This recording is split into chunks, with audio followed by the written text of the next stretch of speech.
Well, if he can make you look like some of that, absolutely.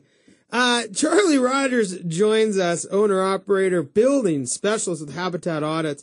And you've recently been featured in Seattle Magazine, profiled in Community PowerWorks, and, well, now you're here, so welcome. Thank you. It's a pleasure. Let's talk a little bit about the home energy evaluation, because, we've hit on this a little bit before, but there's this huge...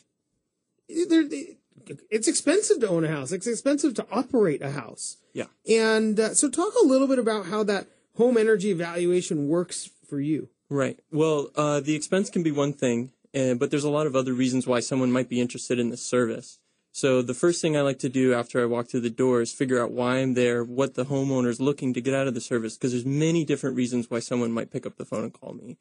Some people are looking to save money on their bills. It can be really expensive, especially if they're heating their home with oil or propane, or if they have electric resistance heat.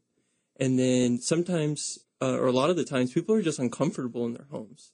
And maybe they don't feel like their bills are that high, but there's some rooms, like the master bedroom, or a place where they like to spend a lot of their time, and they just feel cold and uncomfortable in that space. Other people are interested in environmental aspects of lowering their footprint. Not everyone's interested in that, but some people are really motivated.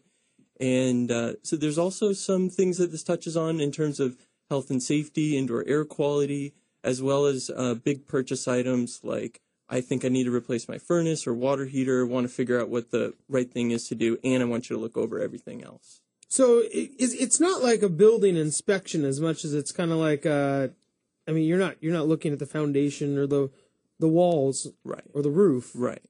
If the roof is leaking, I will point that out, but that's not why I'm there. I'm not there to look at the structural integrity of the building. But there's a lot of things that are related to the health and safety and durability of the home that I will take into consideration when making some recommendations, because what a qualified energy auditor does is thinks about the house as a whole system. And this is kind of the reason why I named my company Habitat. We want to think about how the different forces in the home are interacting with one another and keep those systems in balance. And so you may insulate one space and cause a moisture or microbial growth problem somewhere else, and you need to be thinking about those things. There's some cause and effect stuff going on. Definitely. I see a lot of unvented bath fans. And those, where do they go? Like it sucks the steam up and then just doesn't go anywhere? Well, it just dumps the steam into the attic. Really? Yesterday I found a dryer vent that was disconnected in the crawl space, and it was just tons of moisture and lint everywhere. And the way houses breathe, the air goes up, right? Hot air rises, and then the cold air comes in from below to replace it. So that air in that crawl space is coming into their house. And so it's not really energy related, but if they were to do some other work in that space, it might exacerbate that issue. I'm trying to think of where my dryer vents, and I used to see steam, but now I'm thinking I don't see the steam anymore now that you mention it. You might want to check that out. I'm feeling you might be going to Ben's house soon, Charlie. Yeah, what are you doing in about 40 minutes? So where are some other big pieces? What are some of the key components, I guess, or places in a house that you're looking at? Right. So usually the first place I like to go is the outside. I like to get familiar with the shape of the structure so I know what to look for later on. And then I'm quickly going underneath the house and working my way up. So if it's a crawl space, I'm in the crawl space right away. And then I'm looking for insulation levels, air leakage pathways, checking for a vapor barrier, disconnected dryer vents, those kinds of things. And then thanks for calling me out again. And then I'm in the house. One of the really cool tools that a lot of people like to see is the infrared camera, and that shows me the surface temperature of the walls and ceilings and floors in the house, so I can see cold spots where there might be insulation missing or an air leak or something going on. Looking. So you're looking beyond what I would look at with like my naked eye. Oh yeah, and it's extremely comprehensive. We're looking at every aspect of how the home uses energy. Looking at all the light fixtures, so, looking to see if there's compact fluorescent lights or not, and coming up with solutions that will be energy efficient and quality lighting. Looking at all the appliances, furnace, water heater, clothes washer, refrigerator, going up in the attic, taking a look up there, kind of similar things as in the crawl space. And then the other fun tool that I use in my work is a tool called the blower door. And basically, it's this giant fan that I set up in a frame in your front door. And when I turn that fan on, it sucks air out of the house. And then what happens is it creates a temporary vacuum, so air comes in through all the holes and cracks everywhere else. And I have a pressure sensing computer that's hooked up to the fan that can measure quantitatively how leaky the home is. And then I walk around the house with the infrared camera and some theater smoke, and I can find qualitatively where those leaks are.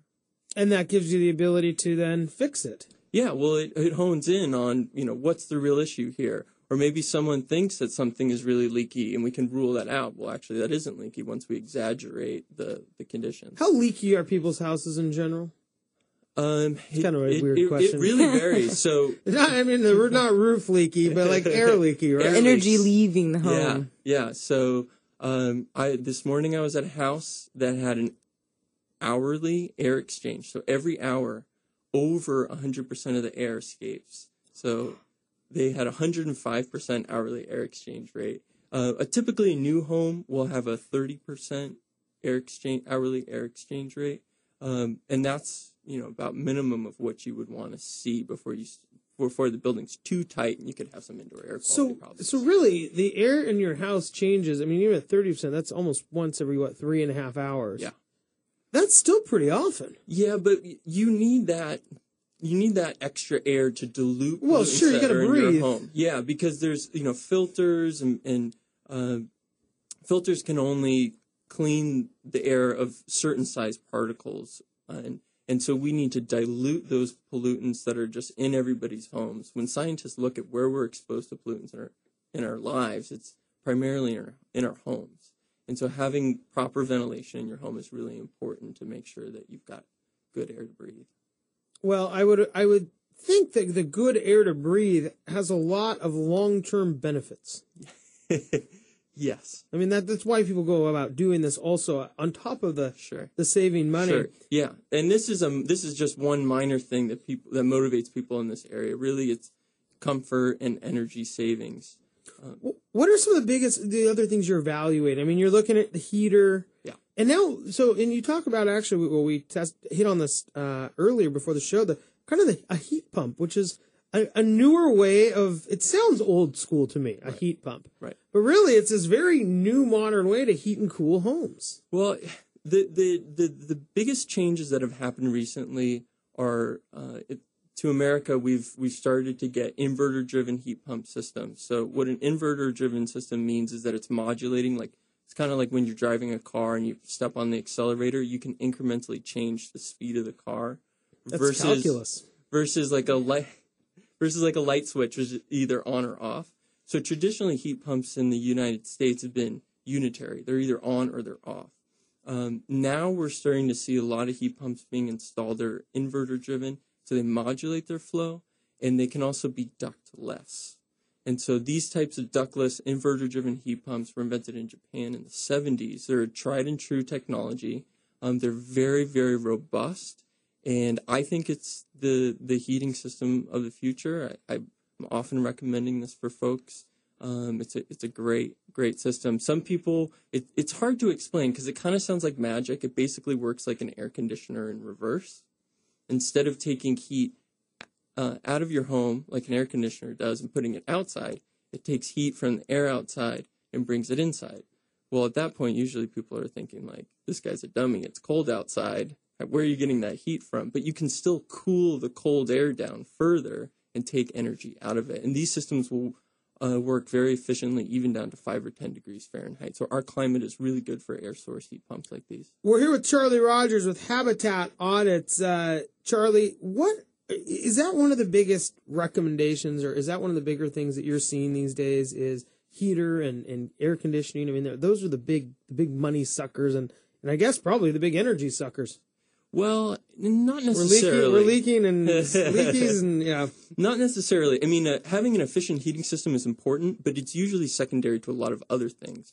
You want to have an efficient heating system, but it's usually smarter to tighten up the building envelope, make sure you're not leaking 100% of your air every hour, and that you have full insulation on the bottom, sides, and top of your house. And that has the dual benefit of making your home more comfortable And then whatever heating system you have, if it's efficient or inefficient, it's running a lot less frequently. And so those types of upgrades are a lot more cost effective. And there's some great rebates out there right now that we should mention too.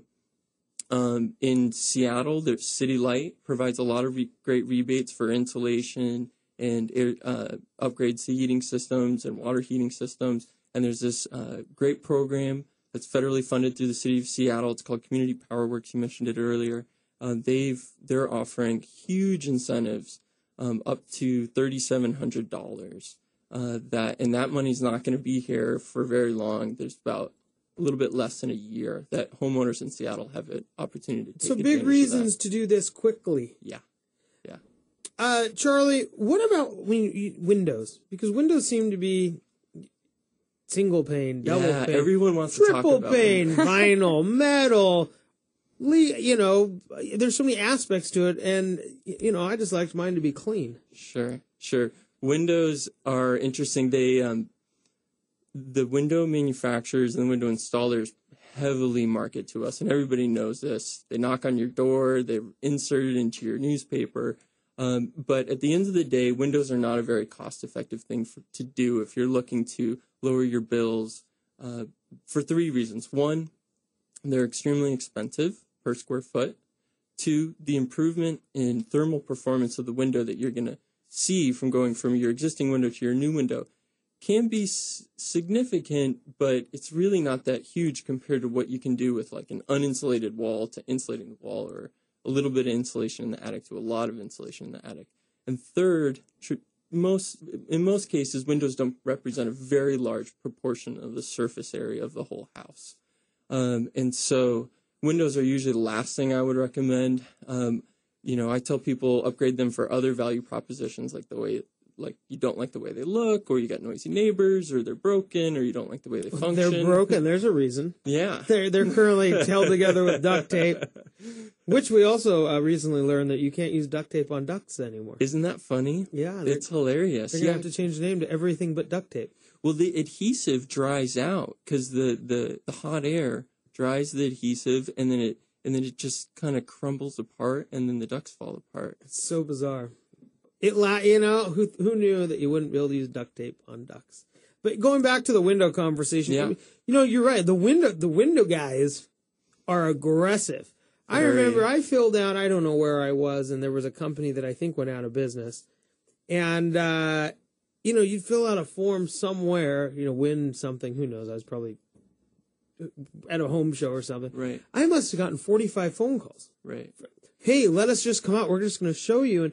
And you start looking, and these are like 30 or 40 for our house. It's like, it's a $30,000 proposition. It's insane. And if they don't do them right, they can actually make things worse. Every now and then I get an appointment where I walk in the door and I ask, why am I here? What are you looking to get out of the service? And they say, well, I just spent 10 grand, 20 grand on new windows, and I'm still uncomfortable in my house, and my bills have gone up, or they haven't changed. And that's a hard place to be in.